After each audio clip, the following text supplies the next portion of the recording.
ለአሞሪምና ለዩናይትድ ጥሩ ጊዜ አይመስልም። በዚህ ሰዓት እንግዲህ በአፍሪካ ዋንጫ ተጫዋቾቹን ያጡትና በጉዳት ተጫዋቾቻቸውን ያጡት ሮበን አሞሪም ብሩኖ ፈርናንዴዝ ከአንድ ወር በላይ የሚያደርስ ጉዳት እንደደረሰበት ሰምቷል። በዚህ በኩልም እንግዲህ ኮቢ ሜኑ ጉዳት ደርሶበታል። የኒውካስትሉ ጨዋታ ላይ ሁለቱም አይገኙምና ሮበን አሞሪም ያለ እነዚህ ተጫዋቾች ምን ሊያሳዩን ይችላሉ? ተጠባቂው ነገር ነው። በዚህ በኩል ደግሞ ሲሜኖ የቶተናምን ከፍተኛ የደሞዝ ጥያቄ እንግዲህ ውድቅ አድርጓል። የሁለቱም ማንቸስተር ጥያቄዎች እየተጠባበቀ እንደሆነ ነው የሚጠበቀው። ዝርክዚ ወደ ሮማ ለመዘዋወር እንግዲህ በግሉ ፈቃደኛ እንደሆነና ዩናይትዶች በዚህ ዝውውር ላይ ፈቃደኛ ሊሆኑ እንደሚችሉ እየተጠበቀ ነው። ዝውውሩ ማያሳካ ከሆነ የጉዳት ዜናዎች ብቻ ነው ዝርክዚ እንዲያቆዩ የሚያደርጉት እንጂ ዝርክዚ ወደ ሮማ በዚህኛው የጃንዋሪ ዝውውር ሊዘዋወር ይችላል የሚሉ ዜናዎች አሁን ላይ እየተሰማሉ። ስለነዚህ ጉዳዮች እስቲ በዚህኛው ቪዲዮ እናንሳ። ለዚህ ቻናል ግን አዲስ ከሆናችሁ ሰብስክራይብ ማድረግ እንዳይረሳ። ወደ ቪዲዮ እንሂድ።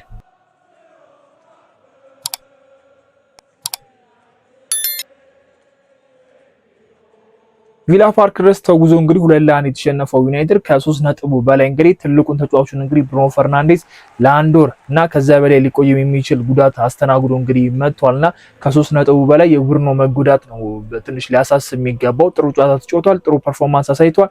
ሌኒሮ ደካማ ነበረ፣ 3 ነጥቡን አጥቷል። ግን ደግሞ ከ3 ነጥብም በላይ የሆነ ተጫዋቹን ያጣው ብዬ አስባለሁ። ከዚህ በኋላ የሚደረጉት ጨዋታዎችን ያለ ብሩኖ ለማድረግ በጣም ከባድ ነው የሚሆነው። ከጨዋታው በፊት ሜኑ ጉዳት አጋጥሞታል። ምናልባት ሜኑ እንኳን ቢኖር ብሩኖ ፈርናንዴዝን ትንሽ ሊተካልን የሚችል ተጫዋች ብለን ልናወራ እንችላለን። አሁን ግን ያሉን ተጫዋቾች እንግዲህ ኡጋርቴና ካስሜሮ ከቅጣት በኋላ እንግዲህ ይመለሳል። የቪላው ጨዋታ ነው ያመለጠውና ትንሽ ምናልባት የተስፋ የሰጠን የማርቲኔዝ እንቅስቃሴ ነው። ማርቲኔዝ እንግዲህ ተቀይሮ ከገባ በኋላ የሚገርም እንቅስቃሴ እንዳሳየ ተመልክተናል። ከማኔል ጋር በተሻለ መንገዱ ሲንቀሳቀስ ነበርና ምናልባት ሮበን አሞሪም ካስሜሮና ማርቲኔዝን የማጣመር ግዴታ ውስጥ ሊገቡ ይችላሉ፣ ወይም ደግሞ ታዳጊዎችን የማብዛት ግዴታ ይሆንባቸዋልና ከዚህ በኋላ በታዳጊዎች የመጫወት እድላችን ሰፋ ሊል ይችላል። ታዳጊዎችን መመልከትም ግዴታ ይመስለኛልና ብሩኖ ፈርናንዴዝ ለዚህ ቡድን ምን ያህል ጠቃሚ ተጫዋች እንደሆነ ቁጥሮች ይናገራሉ። የሚያደርጋቸው እንቅስቃሴዎችም ያስታውቃልና ወጥ የሆነ እንቅስቃሴ እያሳየ የሚገኝ ተጫዋች ነው። በየትኛውም በመጥፎውን ጊዜውም እንግዲህ ዩናይትድን እየጠቀመ ያለ ተጫዋች፣ በዛ ላይ ደግሞ ናማድ ወደ አፍሪካ ዋንጫ ሄደው እዚህ ደግሞ ተከላካዮቹ ጉዳት ባሉበት ሰዓት ሮበን አሞሪም ከባድ የሚባል ጉዳትን ያስተናገሩትና ሜኑ እንኳን ከቨር እንዲያደርግ ሜኑም በኒውካስትሉ ጨዋታ እንደማይደርስም ተነግሯልና የኒውካስትሉን ጨዋታ እንዴት ይቋቋሙታል? የኒውካስትሉን ጨዋታ አይተን ደግሞ የሮበን አሞሪም ሁኔታ ጨዋታ ሊወስኑ ይችላል የሚለው ነገር ተጠባቂ ነው የሚሆነው። ብሩኖ ፈርናንዴዝ ቀለል ያለ ጉዳት ይመስል ነበር፣ ግን ሃምስትሪንግ ነው። ምናልባት 2 ሳምንት ነበር የጠበቁት፣ 1 ወር ሆኗል። 1 ወርና ከዚያ በላይ ሊሆን ይችላል። እስካሁንም እርግጥ አይደለምና ምናልባት እነ ምቦሞ ከአፍሪካ ዋንጫ ቶሎ የሚመለሱ ከሆነ አሪፍ ነገር ነው። ከቀድሞ የወደቀ ሀገር እንግዲህ ይመለሳል ተብሎ ይጠበቃል። ማውንትንም እዛ ቦታ ላይ ልንሆን እንችላለን። አማራጭ አይኖረውም። ሮበን አሞሪም ብሩኖ ፈርናንዴዝን እዛ ጋር ካጫወቱት ማውንትን መሞከር ግዴታ ነው እያስባለሁና ማርቲኔዝ ፐርፎርም የሚያደርግለት ከሆነ ጥሩ የሚንቀሳቀስለት ከሆነ እዛ ቦታ ማጫወት ካስሜሮ ነው እንዳየ ነው አሪፍ እንቅስቃሴ የሚያደርግ ተጫዋች ነውና ኡጋርቴ ግን ለመጥፎ ጊዜ እንኳን ማይሆን ተጫዋች እንደሆነ በቪላም ጨዋታ አሳይቶናልና የብሩኖ መጎዳት ለቡድኑ ሚዛን በጣም ከባድ ይመስለኛል።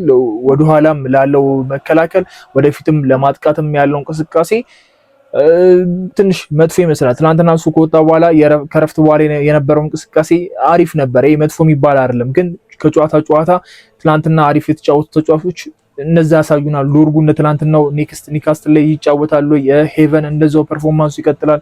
ማቲያስ ኩኛ እንደዚህ አይነት እንቅስቃሴ ያሳዩናል ወይ የሚለው ነገር ራሱ ጥያቄ ምልክት ነውና ብሩኖ ፈርናንዴዝ በዚህ ሰዓት መጎዳቱ ለአሞሪም ጥሩ አይደለም። ሜኑም ደግሞ ተከታትሎ መሆኑ ነው።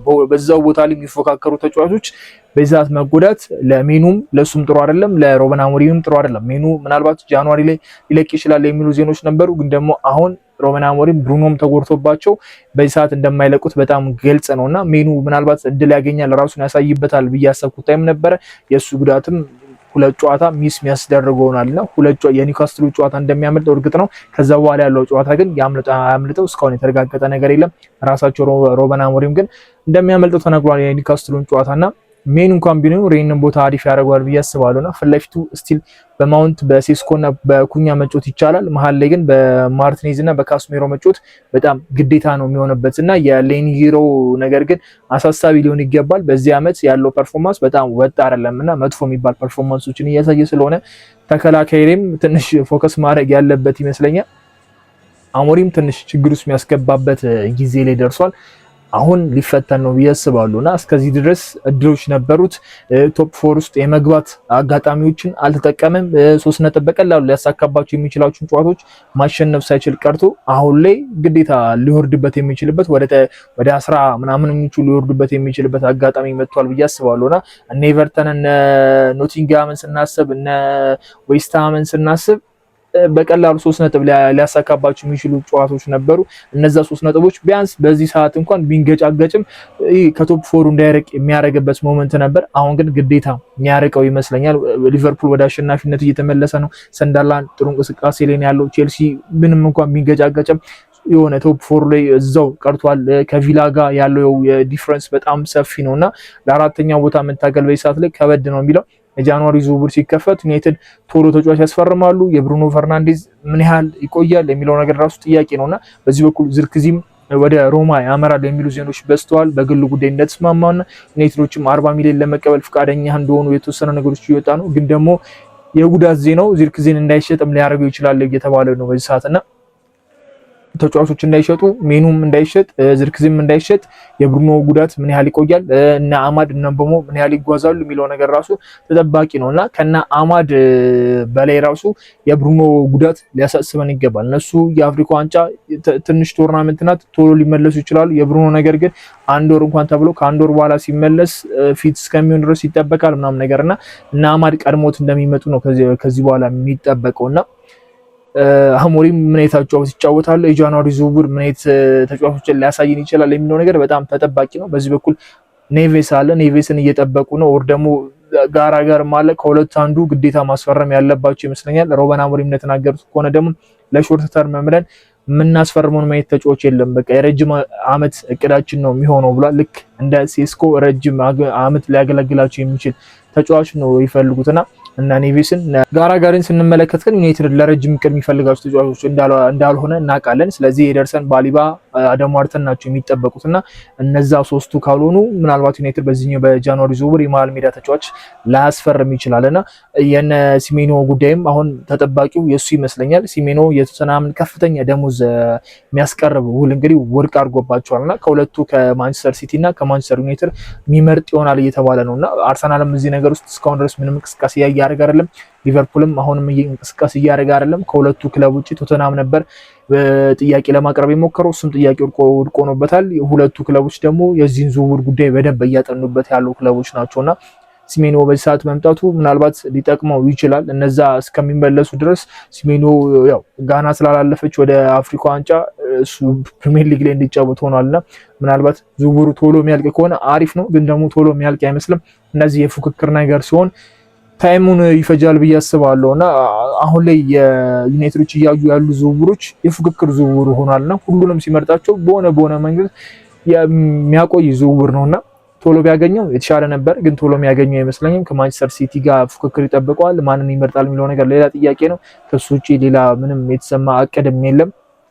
በታችኛው በኩል ለማጫወት እየሞከረ ያሉት ሮበን አሞሪም እና የመሃል ሜዳው ነገር ግን በጣም ግዴታ ይመስለኛል። ሮበን አሞሪም ለሾርት ተርም ወይ ደግሞ ለአጭር ጊዜ ብለን ምን የምናስፈርመው ተጫዋች የለም ያሉትን እቅድ ግዴታ መቀየር ያለባቸው ይመስለኛል። የብሩኖ ጉዳት የሜኑ ጉዳት የሚያሳስብ ከሆነ እዛ ቦታ ላይ ፐርፎርም ሊያደርግ የሚችል ኡጋርቴ ምንም ላይሰራ እንደሚችል እናውቃለን። ካስሜሮ ተመሳሳይ ስህተቶችን ይሰራል። የቀይ ካርዶች አሉበት፣ የቢጫ ካርዶች አሉበት። በዚህ አመት ሚስ የሚያደርጋቸው ጨዋታዎች በእንደዚህ አይነት መልኩ ነውና እንደ እድሜው እንደ አለው ልምድ አይደለም ካስሜሮ የሚያደርጋቸው ነገሮችና ዩናይትድን ዋጋ የሚያስከፍል እንቅስቃሴዎች ያደርጋል። በትላንትናው ጨዋታ ኡጋርቴ ገብቶ ያደረገውን ነገር አይተናል። ካስሜሮ ያንን ቢጫ ባይመለከት ኖሮ የሆነ የተሻለ እንቅስቃሴ የምናይበት አጋጣሚ ነው ብዬ አስባለሁና ካስሜሮ የኒውካስትሉ ጨዋታ ላይ እንደሚመልሱላችንም እናውቃለን። ሮበን አሞሪም በማን ይጀምራሉ ሌላ ጥያቄ ነው። አሞሪም እናውቀዋለን የሚወስኑ አሰልጣኝ እንዳልሆነ እናውቃለንና ማርቲኔዝ በቪላው ጨዋታ ጥሩ ተጫውቷል እዛ ቦታ ላይ ብሎ ኡጋርቴን አስቀምጦ በሱ እንደማይጀምር የሆነ ፊል ያደርጋሉ እና በማርቲኔዝ የሚጀምር ከሆነ ለቡድኑ አሪፍ ነው። በመሃሉን ያጠናክረዋል። ተከላካያችንም ደካማ ስለሆነ ቢያንስ ማርቲኔዝ መለስ ብሎ እንዲከላከልም ይረዳቸዋልና ግዴታ የሆነበት ታይም ላይ ደርሰናል። ዝርክዚ ወደ ሮማ የሚያደርገው ዝውውር ቢሳካ ከሆነ በዚህ ሰዓት ላይ ለዩናይትድ በጣም መጥፎ ነው ብዬ አስባለሁና ማውንትን ቢያንስ ለማጥቃት ከፈለገ ሞር የአጥቂ የመሃል ሜዳ ስፍራ ተጫዋች ከፈለገ በብሩኖ ፈርናንዴዝ ቦታ እያጫወተ ኩኛና ዝርክዚን አድርጎ ሴስኮን ፊት ለፊት አድርጎ ማጫወት የሚችልበት አጋጣሚ አለና የዝውውር ነገሮች አሁን ላይ ሊቋረጡ ይችላሉ። ምናልባት ሊዘዋወር የሚችለው ኡጋርቴ ብቻ ይመስለኛል። ሜኑም ዝውውር መቋረጥ አይቀርም፣ የዝርክዚም ዝውውር መበላሸቱ አይቀርምና ሜኑ ሰጣ ገባ ውስጥ ይገባል አይገባም ምናየው ነው የሚሆነውና የብሩኖ መጎዳት ግን ለአሞሪም ትልቅ ራስ ምታት ይመስለኛል። በዚህ ሰዓት ላይ ቡድኑ እንደዚህ በሳሳበት ሰዓት ምንም ሊያደርግልን የሚችል ተጫዋች ማጣት በጣም ከባዱ ነገር ይመስለኛልና ከረጅም ጊዜ በኋላ ነው ብሩኖ ተጎዳ ሲባል የሰማነውና እንደዚህም ረጅም ያህል ጉዳት የሚጎዳ ተጫዋች እንዳልሆነ እናውቃለን። ሚስ ያደረጋቸው ጨዋታዎች ራሱ ጥቂት ናቸውና ለዚህ ቡድን የሰጠው ግልጋሎት አሁን በዚህ ሰዓት ደግሞ እሱ መጎዳቱ ትንሽ ዋጋ የሚያስከፍለን ይመስለኛል። የሚኑ መጎዳት ነው ከብሩኖ በላይ በጣም እኔ እንደውም ያናደደኝ። እድል የሚያገኝበት ታይም ነበር። ብሩኖ እንደዚህ ሲሆን ቢያንስ ሲፈልግ የነበረውን ነገር ሩበን አሞሪም እንደው ሚኑ ጥሩ ተጫውቶ እኔ ልሳሳት እኔ እንትን ልበል ያለውን ነገር የሚያሳይበት ታይም ነበርና እሱም አንድ ላይ መጎዳቱ ለሱም መጥፎ ጊዜ ሆነበትና ራሱ የሚያሳይበት አሞሪም ሊያስወቅስበት የሚችል ወር ደግሞ አለ አይደል አሞሪም ተሳስቻለሁ ብለው ሊያምኑበት የሚችል አጋጣሚ ነው ብዬ አስባለሁና ግን ሁለቱም ተያይዞ ነው የተጎዱት። የሜኑ ጉዳት ይሄን ያህል ሚል እንትን የከፋ አይመስልም። እንደ ብሩኖ አይነት አይደለም። አንድ ጨዋታ ኒውካስትልን ሚስ አድርጎ የሚመለሳል ብዬ ተስፋ አደርጋለሁና ከዛ በኋላ ራሱን ለማሳየት የሚያገኘው ታይም ነው በአግባቡ ይጠቀማል ብዬ አስባለሁ። ጃንዋሪ ላይ ሊቀቁኝ ብሎ ልክ እንደባለፈው ሰመር ጥያቄ አያነሳም ብዬ አስባለሁና ከወንድሙ ጋር በገባው ሰጣ ገባ ሩበን አሞሪም ምንም አይነት ችግር ውስጥ አልገባም የሚል ነገር አስተያየት እንደሰጡ ባለፈውም ነግሬያችሁ ነበርና ሜኑ አሁን ነው በቃ ጊዜው አሁን ነው እድሉ ከአንድ ጨዋታ በኋላ ከኒውካስትሉ ጨዋታ በኋላ ለምናረጋቸው ጨዋታዎች ራሱን ማሳየት አሞሪምን አለ አይደል ብዙ ሚዲያዎች ጫና እንደሚበዛበት ግድ ነው። ይሄን የመሰለ ተጫዋች ነው ቁጭ ያደረገው ምናምን ነገር ብለው እንደሚወራበት ሜኑ አሪፍ ከተጫወተ የታወቀ ነገር ነውና እንደው ሜኑ ተጫውቶ እኛ አሞሪምን እንውቀስ። ልክ አሁን ማርቲኔዝ ሲጫወት የትዝ የሚላችሁ ከሆነ ከጉዳት ሲመለስ በካስሜሮ በኩል 6 ቁጥር ቦታ ላይ ማርቲኔዝ ይጫወት ስንል ነበርና የትናንትናው እንቅስቃሴ ብዙ ሰዎች የተመለከቱ ሩበን አሞሪም አሁን መመልከት አለባቸው ራሳቸው ነው። ብዙዎች ሪኮመንድ የሚያደርጋቸውን ወይ ደግሞ አለ አይደል እንትና እዚህ ጋር ቢጫወት የሚሏቸውን ነገሮች ሳይሞክራቸው ሲቀሩ ግዴታ ሆኖባቸው ሲሞክሩት ግን እየተሳካላቸው ይመጣልና ምናልባት ግዴታ ሆኖባቸውም በአራት ተከላካይ መጫወት ጊዜ ይመጣልና ያ ጊዜ ላይ ጥሩ የሚጫወት ከሆነ ዩናይትድ አሞሪም ያ ድርቅናቸው ዋጋ የሚያስከፍል ይመስለኛል። አሁን ግን ምንም የሚያስደርቅ ነገርም የለውም እጁ ላይ የኔ ናቸው ወሳኝ ተጫዋቾች ናቸው የሚላቸው ተጫዋቾች በዚህ ሰዓት ላይ አይገኙም። ከተከላካይ 2 ከአጥቂ መስፈር 2 በዚህ በኩል ሜኑም ብሩኖም የሉም። ኒውካስትል ከባድ ተጋጣሚ ነው። ሩበን አሞሪም ከደረጃው ዝቅ የሚልበት ጊዜ ደረሰ ይመስለኛልና በዚህ ሰዓት ጨዋታ ማሸነፍ በየትኛውም ወይ ለሩበን አሞሪም በጣም ትልቅ ነውና በምንም ተቀጥቅጦም ይሁን በምንም መንገድ አንድ ለባዶም በምንም መንገድ ያሸንፍ ኒውካስትልን ለሩበን አሞሪም 3 ነጥብ በዚህ ሰዓት ማግኘት በጣም ትልቅ ነገር ነውና እስቲ ጨዋታው ሲደርስ በደንብ እናወራበታለን። የአንቶኒ ሲሜኒዮ ጉዳይ በደንብ ጠንከር ማለቱ ማይቀር ይመስላል። የቶተናምን ጥያቄ ወርቅ ካረገ ከሁለቱ እንደሚመርጥ ያስታውቃል። ሁለቱም እንግዲህ በደንብ አጥነው እየሰሩበት ነው። ሲቲ ወይስ ዩናይትድ የሚለውን ነገር ምናየው ነው የሚሆነው። የዝርክዚ ጉዳይ ማንቸስተሮች ጉዳት ሳያሳስባቸው ከለቀቁት ምናየው ነው የሚሆነውና ግን ሮማ በደንብ ጠንከር ብሎ የመጣበት ነው። ዝርክዚም ከክለቡ ለመልቀቅ ፍቃደኛ እንደሆነ በዛ ላይ ተሰምቷል። ዩናይትድም የጉዳት ነገር እንጂ ተጫዋቹን ለመልቀቅ ፍቃደኛ ናቸው የሚል መረጃ ነው ያለው። ጉዳቱ በጣም የከፋ ከሆነ ወይ ደግሞ ተጫዋቾች የማይመለሱ ከሆነ ዝርክዚ መቆየቱ የማይቀርምና ተጫዋቾች የሚመለሱ ከሆነ ብራያን እና አማድ ከቀድሞ አንዳቸው የሚመለሱ ከሆነ ከምድብ እንኳን ወድቀው ዝርክዚ መስዋዕት መሆኑ የማይቀር ነውና እስቲ እሱን ምናየው ነው የሚሆነው። አዳዲስ ነገሮች ከተሰሙ ሼር ማድረጋችሁ ነው የሚሆነው። ለዚህ ቻናል ግን አዲስ ከሆናችሁ ሰብስክራይብ ማድረግ እንዳይረሳ። በሚቀጥለው ቪዲዮ እስከምንገናኝ ይመቻችሁ። ቻው።